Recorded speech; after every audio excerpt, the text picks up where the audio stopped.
Good evening दोस्तों। आज हम सेक्शन बी करेंगे। जो सेक्शन बी का हम 21 क्वेश्चन करेंगे, उसमें फर्स्ट क्वेश्चन 21 क्वेश्चन क्या है? Prove that √2 is a irrational number. हमें √2 एक इरेशनल नंबर हमने प्रूव करना।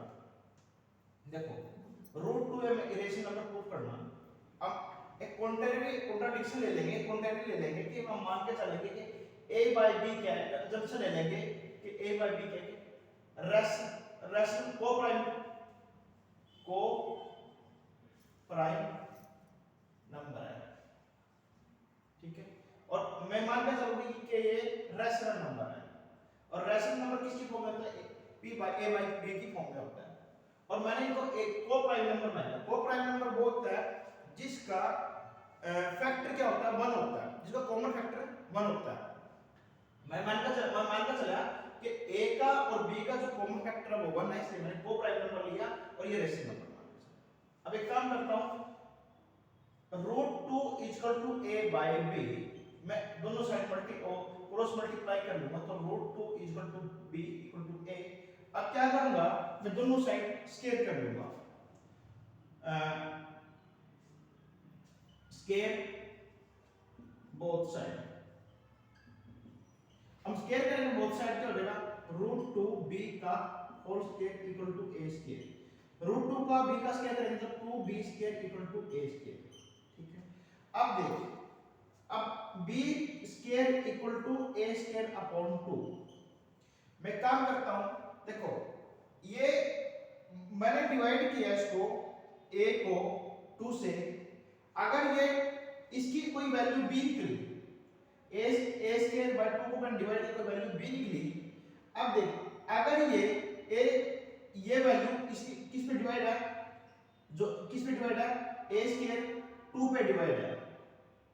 a स्क्वायर डिवाइड बाय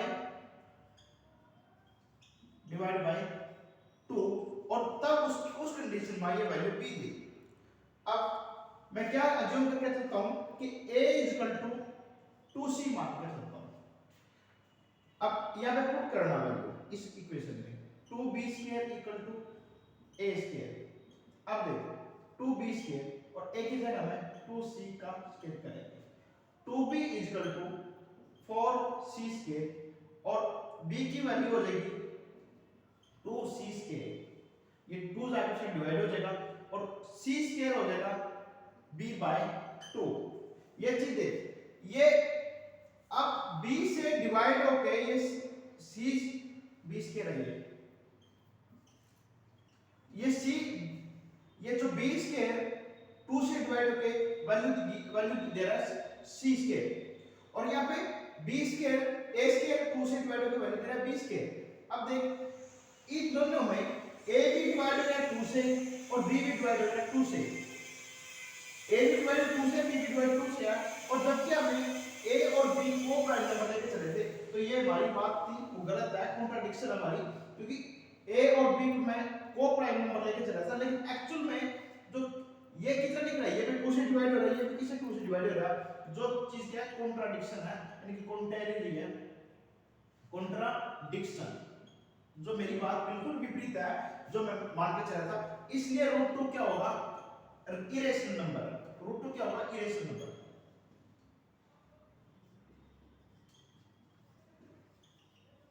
इसलिए √2 क्या होगा? इरेशनल नंबर होगा। ठीक है, ये क्वेश्चन होगा। ठीक है, अब हम इसको देख लेना, 22 करता हूं।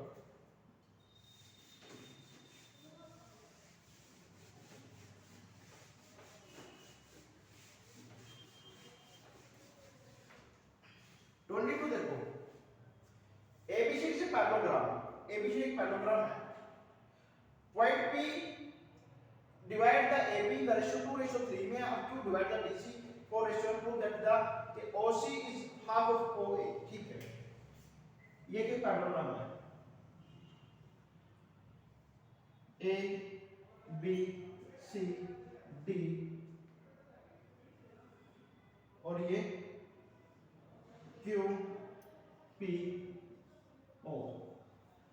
अब इसमें क्या गिवन है कि P जो पॉइंट है, ये A और B को 2:3 में कट कट कर रहा है, यानी ये 2 हो गया और ये 3, ठीक है।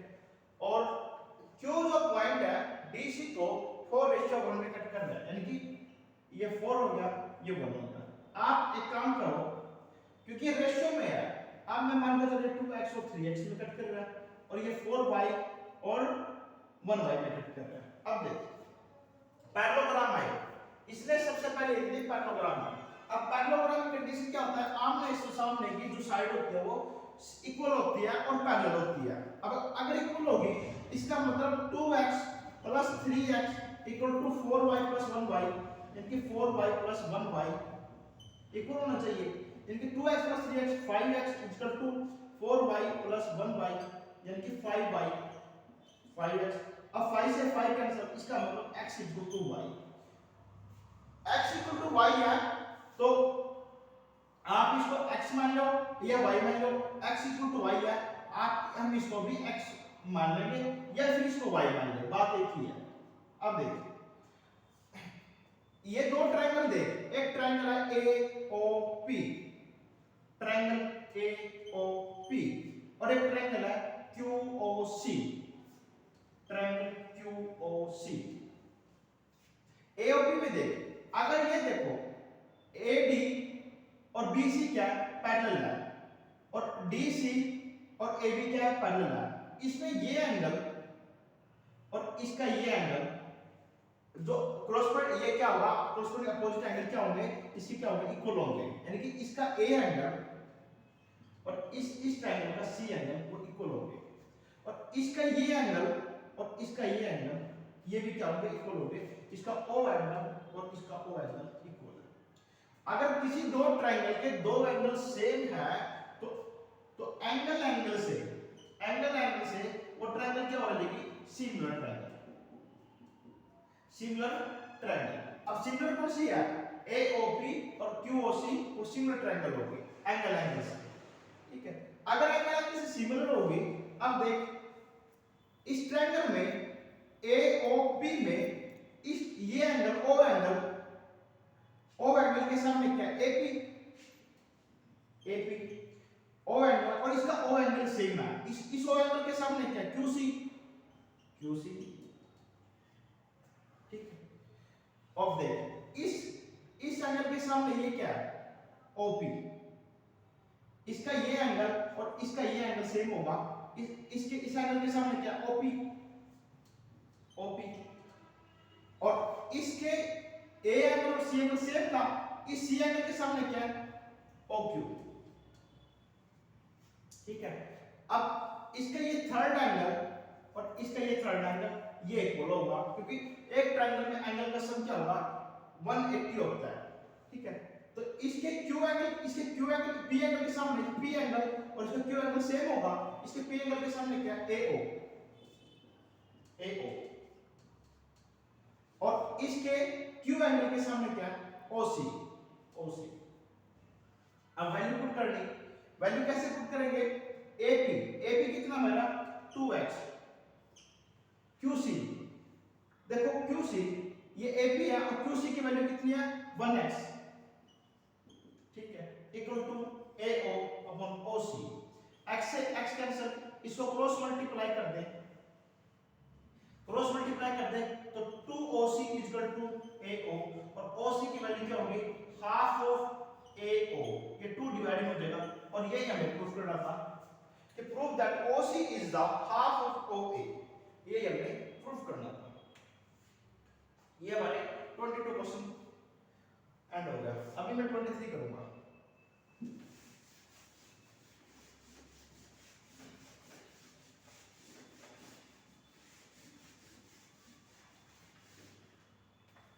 क्वेश्चन देखना, from the actual point P, एक एक्चुअल पॉइंट P है, टू टेंजेंट PA, दो टेंजेंट है PA और PB are drawn through a circle with centre O, ये सेंटर O है, ठीक है। At the point E point पे on a circle the tangent is drawn to intersect the PA and PP CD and the respectively PA is equal to 10 है, तो find the parameter of triangle PCD। देख एक छोटा सा concept है, ये मान ले एक सर्कल है और इस सर्कल से किसी बार पॉइंट पे टेंजेंट ड्रॉ कराया था, तो ये पता होना चाहिए अगर मान लें ए और बी पे दो टेंजेंट ड्रॉ कराते हैं, ये पता होना चाहिए कि पी ए की जो लेंथ है और पी बी की लेंथ क्या होगी, इक्वल होगी। ये चीज कॉन्सेप्ट इसमें यूज होगा। अब इसमें इस क्वेश्चन में देख मैं मान के चलो कि ये करूंगा कि पी ए, अब पी ए की लेंथ निकालूंगा, क्या मैं पी ए को पी सी प्लस सी ए लिख सकता हूं, पी सी प्लस सी ए लिख सकता हूं, पी सी प्लस सी ए। अब देख सी क्या एक एक्सटर्नल पॉइंट है, सी से इस एक्सटर्नल पॉइंट से ओ पे ए पे टेंजेंट और सी से एक्सटर्नल पॉइंट से और ई पे जो टेंजेंट ड्रॉ होगा वो दोनों की वैल्यू क्या होगी, इक्वल होगी इसके अकॉर्डिंग, क्योंकि C A equal to C E, C A equal to C E, ये कॉन्सेप्ट है। क्योंकि सी के एक्सटर्नल पॉइंट है, सी से जो टेंजेंट ड्रॉ करेंगे ए पे और सी से जो टेंजेंट करेंगे ई पे, दोनों की लेंथ क्या होगी, इक्वल होगी। इसलिए मैं अपनी तरफ से क्या करता हूं, पीसी प्लस सीए की जगह सीई रख लेता हूं, सीई। अब पीबी देखो, पीबी ये इक्वेशन आप उसको फर्स्ट मान, ठीक है। पीबी देखो, मैं पीबी को पीडी प्लस डीबी लिख सकता हूं, पीडी प्लस डीबी। अब देख ये डी का एक्सटर्नल पॉइंट है, इस एक्सटर्नल पॉइंट से डी पे जो टेंजेंट ड्रॉ करेंगे, इसी एक्सटर्नल पॉइंट से सेम पॉइंट से ई पे जो ड्रॉ करेंगे तो दोनों की लेंथ इक्वल होगी, यानी कि बीडी इक्वल टू डीई। क्या मैं बीडी की जगह डीई लिख सकता हूं, बीडी प्लस डीई, पीबी। आप एक काम करो, इक्वेशन फर्स्ट और सेकंड को हम ऐड कर देंगे, add equation first and second. जब ऐड करेंगे तो equation P A plus equal के जो इस साइड है तो इक्वल के साइड ऐड करेंगे, इक्वल के उस साइड है तो उस साइड ऐड करेंगे। इधर क्या P C plus C E plus P D plus D E. अब देखो पी ए की वैल्यू 10 है, अगर पी ए की वैल्यू 10 है तो वही पी बी की वैल्यू क्या होगी, 10 होगी, क्योंकि पी का एक्सटर्नल पॉइंट है, एक्सटर्नल पॉइंट से टेंजेंट ड्रॉ करेंगे पी पे, अगर उसकी वैल्यू 10 है तो इसी सेम पॉइंट से एक्सटर्नल पॉइंट से टेंजेंट ड्रॉ करेंगे, इसकी वैल्यू भी 10 ही होगी। तो पी ए की वैल्यू 10 तो पी बी की वैल्यू भी 10, तो 10 प्लस 10 कितना हो जाएगा, 20। अब देखो P C plus P D plus CE plus DE. देख सीई प्लस डीई, क्या मैं सीई प्लस डीई को सीडी लिख सकता हूं, देखो सीई प्लस डीई को मैं सीडी लिख सकता हूं, क्योंकि सीई प्लस ईडी को ऐड करेंगे तो मैं सीडी लिख सकता हूं। तो पीसी प्लस पीडी प्लस इसको मैं सीडी कर लिख दूंगा, ठीक है। और 10 प्लस 10 क्या होगा, 20 सेंटीमीटर। देखो अब हमने किसका पैरामीटर निकाला था, पीसीडी का, ट्रायंगल पीसीडी। पीसीडी का पैरामीटर कैसे होगा, PC plus CD plus CD plus PD plus PD, और ये इसका पैरामीटर होगा, ये इसका पैरामीटर 20 सेंटीमीटर।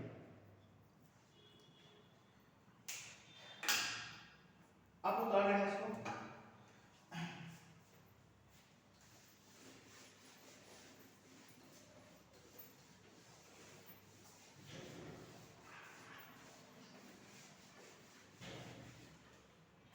क्वेश्चन है अगला 24 में क्या है, 10 a plus b equal to √3 और 10 a minus b equal to 1/√3।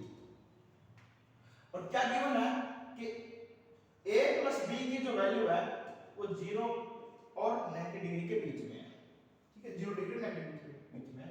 तो a और b की वैल्यू फाइंड आउट करेंगे, ये हम वैल्यू फाइंड आउट करेंगे। देख 10a plus b equal to √3। अब देख इसमें कैसे करेंगे, 10a plus b equal to √3 है। मैं काम करता हूं, देख 10 के केस में √3 किसकी वैल्यू होती है, √3 वैल्यू होती है 60 की, √3 होती है 60 की, tan के केस में √3 की वैल्यू तो 60 की होती है, इसका मतलब a प्लस b की वैल्यू कितनी होगी 60। First equation. सेकंड देखना tan a minus b equal to 1/√3। tan के केस में 1/√3 किसकी वैल्यू होती है 30 की, यानी कि a minus b की वैल्यू कितनी होगी 30 डिग्री। ठीक है, अब इन दोनों को सोल्व करेंगे, इस इक्वेशन को हम सेकंड इक्वेशन में अब सोल्व करेंगे। a plus b की वैल्यू हमारी 60 और a minus b की वैल्यू हमारी 30। अब क्या करेंगे, इन दोनों को ऐड करेंगे तो plus b minus b cancel out, a plus a क्या हो जाएगा 2a इक्वल टू 60 plus 30 क्या हो जाएगा 90 और a की वैल्यू हो जाएगी, जब 2 को उस साइड डिवाइड करेंगे तो 90 अपॉन 2 क्या करेंगे 45 डिग्री। a की वैल्यू 45 डिग्री है। आप किसी भी इक्वेशन में पुट कर दें, मैं सेकंड इक्वेशन पुट करूंगा तो 40 a की value 45 degree minus b equal to 30 degree. ये b उस साइड ले जाऊंगा तो किसको देगा प्लस का, और ये 30 साइड क्या हो जाएगा माइनस का। 45 डिग्री माइनस 30 डिग्री ये हो जाएगा 15 डिग्री, और b की वैल्यू हमारी 15 डिग्री और a की वैल्यू हमारी 45 डिग्री। ये हमारी इसके 24 का फर्स्ट पार्ट का क्वेश्चन है। ठीक है, फर्स्ट पार्ट का आंसर है। अब सेकंड देखेंगे, उतार लेना है।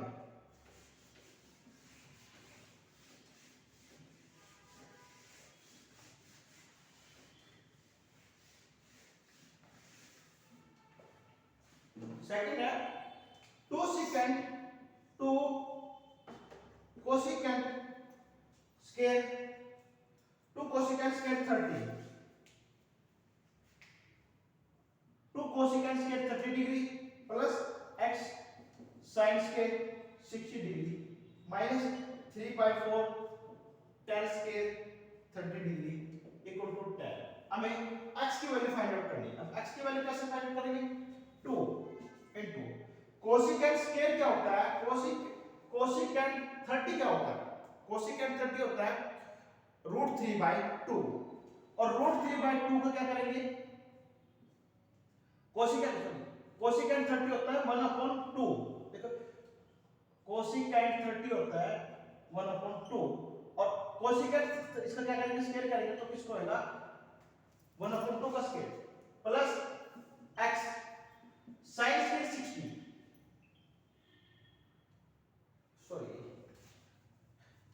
ये कोसिकेंट 30 होता है 2 होता है, sin 30 होता है 1/2।